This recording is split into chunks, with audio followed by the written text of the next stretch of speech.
ധന്യനായ കർത്താവിന്റെ മഹത്വം എല്ലാവർക്കും പ്രഭാതം.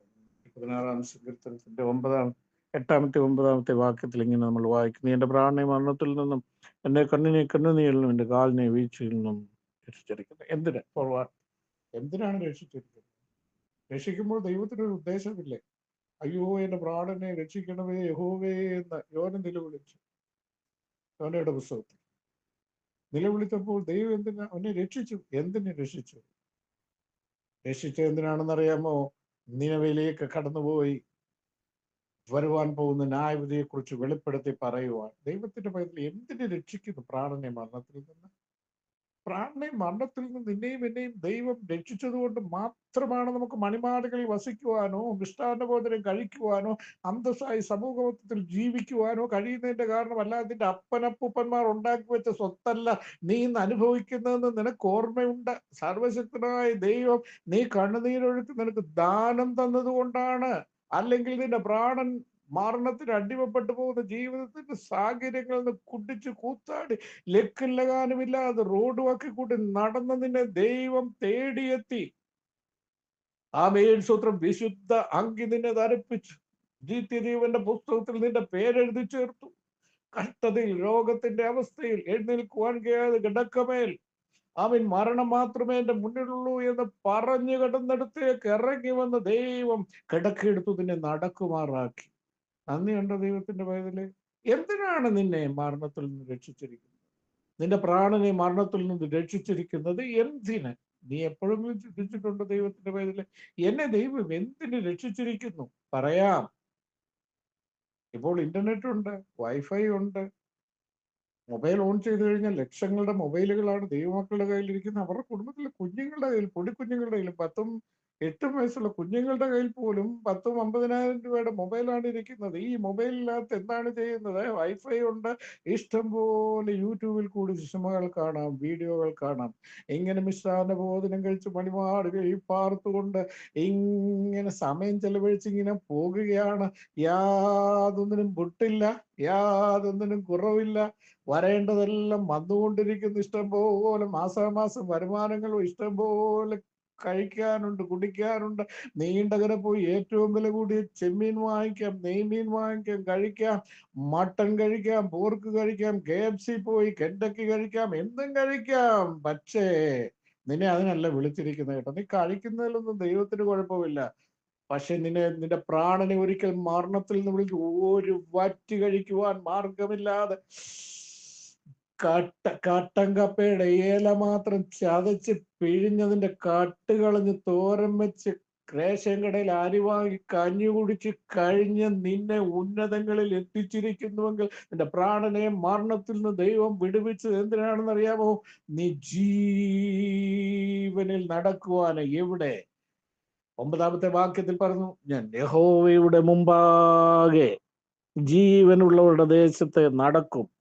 നീ ജീവനുള്ള ദേഹിയായി ദൈവത്തിന്റെ മുമ്പാകെ ഇരിക്കുന്നതിന് വേണ്ടിയാണ് നിന്റെ പ്രാണനെ. നീ മറഞ്ഞിരിക്കുവാനുള്ളവളല്ല, നീ മറഞ്ഞിരിക്കുവാനുള്ളവനല്ല. നിന്നെ വിളിച്ചിരിക്കുന്നത് എന്തിനാണ്? നീ ജീവനുള്ളവരുടെ ദേശത്ത് യഹോവയുടെ മുമ്പാകെ ആയിരിക്കുന്നതിന് വേണ്ടിയാ.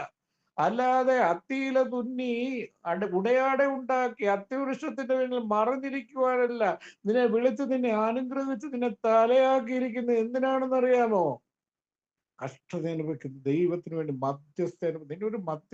നിന്റെ ഉത്തരവാദിത്വം നീ മറന്നുപോയി. കാവൽക്കാരെ രാത്രി എന്തായെന്ന് ചോദിച്ചു കഴിഞ്ഞാൽ നിനക്ക് രാത്രി എന്തെന്നും അറിയത്തില്ല, ഇപ്പം വെളുപ്പിന് എന്തോന്നും അറിയില്ല. മദ്യപിക്കുന്നതിന് കുറവില്ല, സ്നാനപ്പെട്ടവരാണ്. കിട്ടിയ കഞ്ചാവ് ഉപയോഗിക്കും, MDMA ഉപയോഗിക്കും. ദൈവമക്കളുടെ ഇടയിലും ഇങ്ങനെയുള്ള ദുർനടപ്പുകളും തിന്മകളും ഉള്ള ഒരു സമയത്ത് ദൈവത്തിന്റെ പൈതലെ കർത്താവിന്റെ കാഹളം ഏറ്റവും വേഗം ധ്വനിക്കുവാൻ പോകുമ്പോൾ കഷ്ടതയിലിരിക്കുന്ന ജനത്തിനു വേണ്ടി കണ്ണുനീരൊഴുക്കി പ്രാർത്ഥിക്കുവാനും ചിലർക്കൊരു സ്വഭാവമുണ്ട്. ഉച്ച കഴിഞ്ഞാൽ ഭക്ഷണമൊക്കെ കഴിച്ചിട്ട് അയലത്തോട്ടൊരു ഇറക്കം പറഞ്ഞു, എന്നിട്ട് ക്രിസ്തുവിനെ കുറിച്ചൊരു വാക്ക് പറയില്ല. അവരെ കണ്ട പെന്തിക്കോസുകാർ, അവർ ഞായറാഴ്ച വേഷം ധരിക്കുമ്പോൾ മാത്രമേ അവരെ കണ്ടാൽ പെന്തിക്കോസുകാരെന്ന് അറിയുള്ളൂ. അല്ലാത്ത ഒരു ദിവസം പോലും അവരുടെ വേഷത്തിൽ കൂടെ അറിയത്തില്ല, അവരുടെ വാക്കിൽ കൂടെ അറിയത്തില്ല, അവരുടെ പ്രവൃത്തിയിൽ കൂടെയും അറിയത്തില്ല. എന്തിനു നിന്റെ പ്രാണ മരണത്തിൽ ദൈവം വിടുവിച്ചിരിക്കുന്നു? ഞായറാഴ്ച വേഷം കെട്ടുവാനല്ല.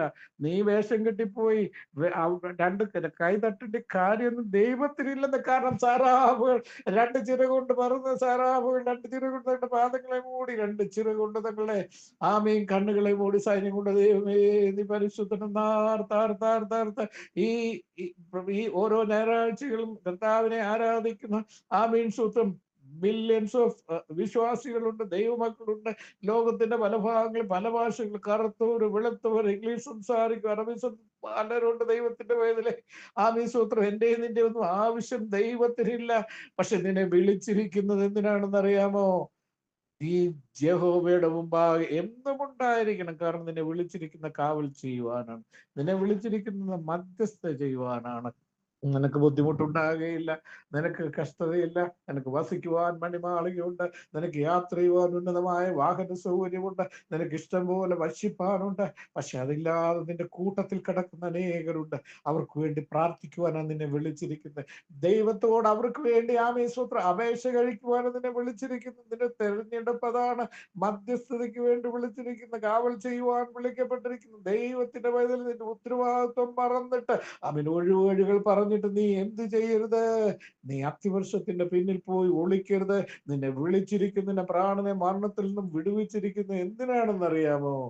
യഹോവയുടെ മുമ്പാകെ ജീവനുള്ളവരുടെ ദേശത്ത് നീ ആയിരിക്കുവാൻ ദൈവം നിന്നെ അനുവദിച്ചതും അഭിഷേകം ചെയ്തതും നിന്റെ ഉത്തരവാദിത്തങ്ങളും നിന്നെ ഏൽപ്പിച്ച വേലയിൽ നിന്ന് നിവർത്തിക്കുവാനാണെന്ന് നീ മറന്നു പോകാതെ മുന്നോട്ട് പോയാൽ ദൈവത്തിന്റെ വൈതലേ, നിത്യത നിനക്ക് ഉറപ്പ്. ഇല്ലെങ്കിൽ നമ്മൾ നിത്യത നിത്യത നിത്യത എന്ന് പറഞ്ഞ് ഈ ഭൂമിയിൽ തന്നെ അവസാനിച്ചു പോകുകയുള്ളൂ. നിന്നെ ഏൽപ്പിച്ചത് നിന്റെ പ്രാണനെ നീ ഓർത്തു നോക്ക്. നിന്റെ പ്രാണനെ എങ്ങനെ, എവിടെ വെച്ച്, എന്തിന് ദൈവം വിടുവിച്ചു? നിന്റെ പ്രാണനെ ദൈവം മരണത്തിൽ നിന്ന് വിടുവിച്ചിട്ടുണ്ടെങ്കിൽ ജീവനുള്ള ദൈവം മുമ്പാകെ നീ എപ്പോഴും ആയിരിക്കണം. ദൈവത്തിൽ നീ ഒളിഞ്ഞിരിക്കൽ, നീ മറഞ്ഞിരിക്കരുത്. നിനക്ക് ഇന്റർനെറ്റ് ഉണ്ടാകും, നിനക്ക് വൈഫൈ ഉണ്ട്, നിനക്ക് AC ഉള്ള മുറി ഉണ്ടാകാം.